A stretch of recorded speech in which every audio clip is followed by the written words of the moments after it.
there's more to ballet than the dance moves themselves, most classical ballets feature love stories. And some of those love stories are beautiful and fairy tale-like, and others, well, not so much. So today I thought it'd be a great day to go ahead and rank famous ballet couples and see which ones are dreamlike and fairy tale-like and the other ones that are a little bit more complicated and messy. So go ahead and grab yourself a snack, get cozy, and let's get into this video.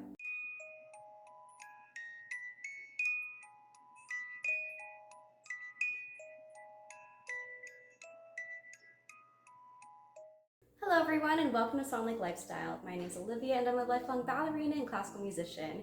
Here on YouTube I share videos about how to dance ballet for free from a complete beginner level, as well as ballet commentary, lifestyle adventures, and self-improvement tips, and I'm so glad that you're here.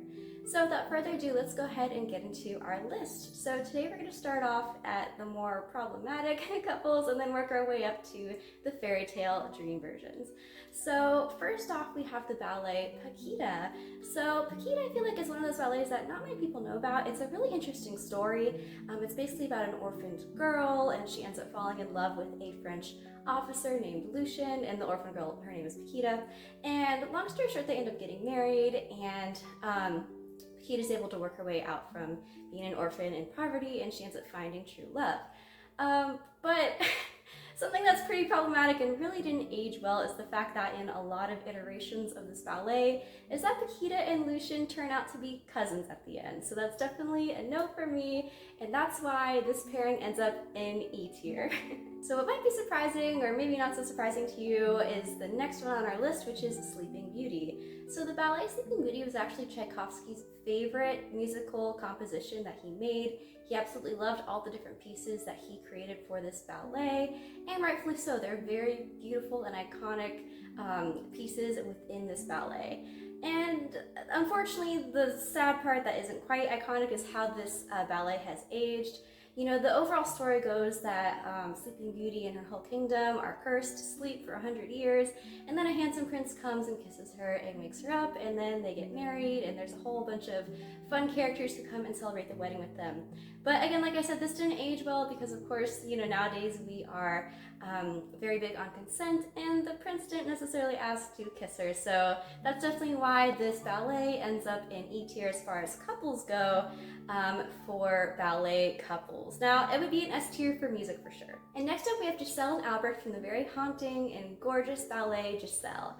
By the way, if you want to hear the full story of Giselle, go ahead and click my video below, but I'll go ahead and give you a very, very brief synopsis of their love story. So Giselle is absolutely in love with Albrecht, and he's a noble, and he comes and brings her gifts and visits with her and dances with her. But eventually she finds out that he's actually already engaged to another noblewoman, and this quite literally causes her to die from a broken heart. And even beyond the grave, Giselle is so kind and understanding and sweet that she protects Albert from evil spirits who want to ultimately lead to his downfall. But overall, this is just a really tragic and messy love. And you know, Giselle actually had a love interest, or someone who was interested in her in the village, who probably would have been a better pairing for her. So anyway, well, this has made it out of E tier because Giselle really has a big heart and is so loving.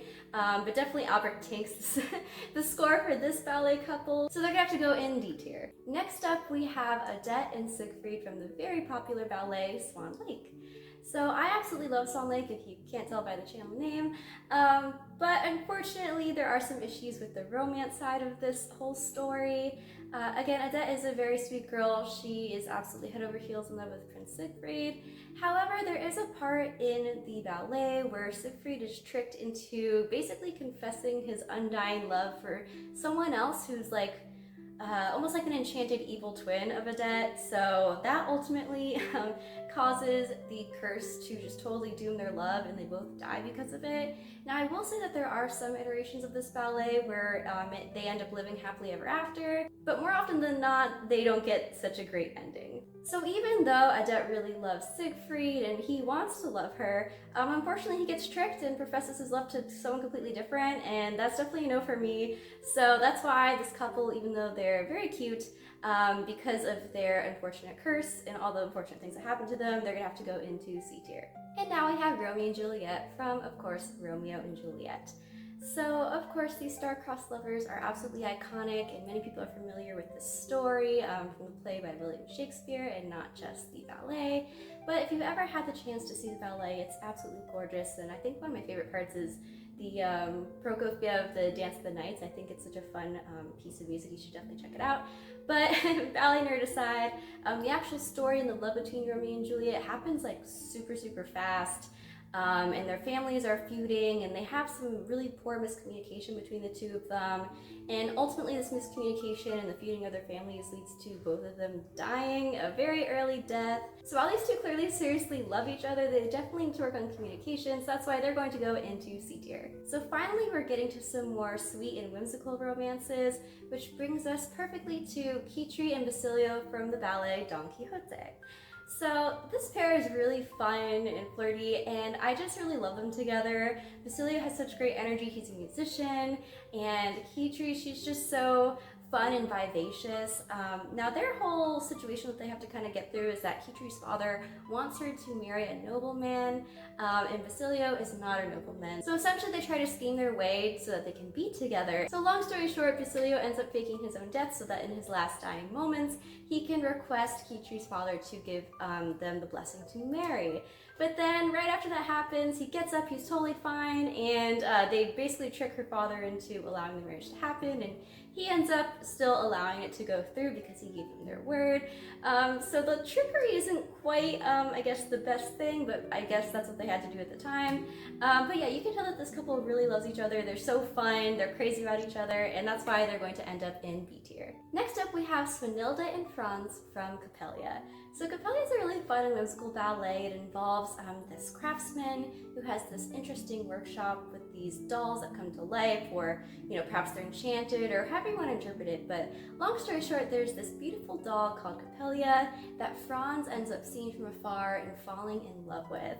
Now Swanilda, who has a big crush on Franz, she is just kind of upset about this, and understandably. So she comes up with a scheme to dress up like the doll Coppelia and basically trick Franz into liking her.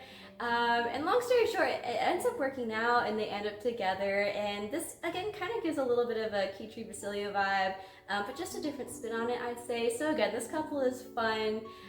They have all these big whimsical ideas, and there's definitely some comedic moments in this ballet which make it really funny. So long story short, I'd say that Swanilda and Franz definitely end up in B tier. So next up we have Princess Florine and Bluebird from Sleeping Beauty Act 3. As I said earlier, in Sleeping Beauty Act 3 we have a bunch of interesting storybook characters who come together and celebrate Aurora's wedding.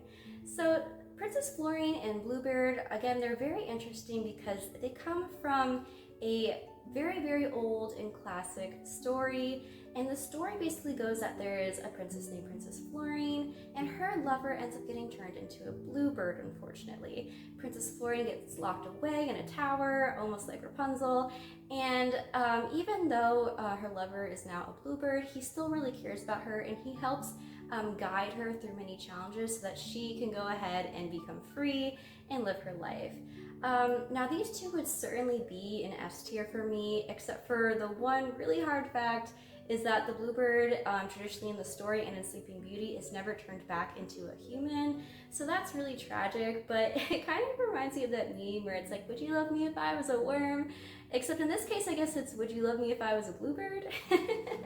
And the answer for Princess Florine is definitely yes, which I think is so sweet. So we're going to go ahead and put Princess Florine and Bluebird in A tier. And now onto some truly romantic fairy tale-like couples.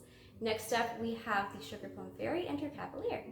Now, in the original book that this ballet is based off of, we don't really get a backstory on the Sugar Plum Fairy and her lover, but I will say that just watching them on stage and seeing their beautiful performance and absolutely just breathtaking music that they dance to, you can tell how supported she is by the Cavalier. You can tell how, just excited she is to be there. You can really see their true chemistry and support for one another, and their bond just feels so strong and elegant and just loving. So that is why this couple certainly goes into S tier, at least in my book.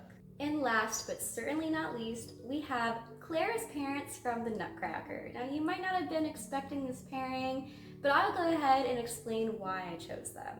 So in the Nutcracker, this is set in the 1800s in Germany. And what's really interesting about Clara's parents is you can see in the ballet of how they work together to put together an amazing holiday festivity every single year. So they always host this huge, very fun, very exciting Christmas party for everyone in the town every single year. And that alone is really impressive. I mean, you have to think about the teamwork that they both have to put on together.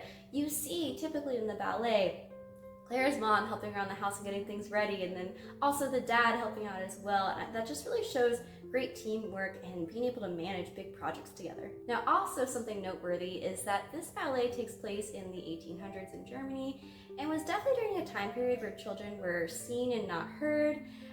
But you can tell that throughout the performance, Clara's parents really care about her and her brother Fritz. For example, they make sure to have candy for the children, they have entertainment, they bring in their Uncle Drosselmeyer to perform for them, and also they dress them up so well, and you can just tell that they genuinely care about their children, which is also really sweet because it's, you know, they love each other and they love their family, so that's also very important. And something else very, very sweet that I think is just also just so lovely is that in the Nutcracker, you see the parents dance together at the end, or towards the end of the first act anyway. And I think it's just so nice to be able to see these two people who are still in love with each other and still love to dance with each other and entertain their friends and the whole town. So anyway, that is why Clara's parents are absolute S-tier material for ballet couples. So I'm curious, did my tier list match up with yours? Do you have a different opinion? Did you learn something new today? I'd love to hear about it in the comments below. Also, just a quick reminder that I have a completely free beginner ballet playlist here on YouTube where you can learn how to dance ballet for free with no experience needed.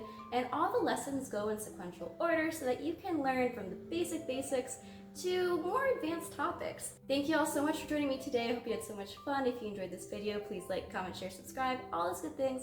That would help my channel be seen by more people in the ballet community. Thank you again for joining me. Take care and I hope to see you again soon. See ya!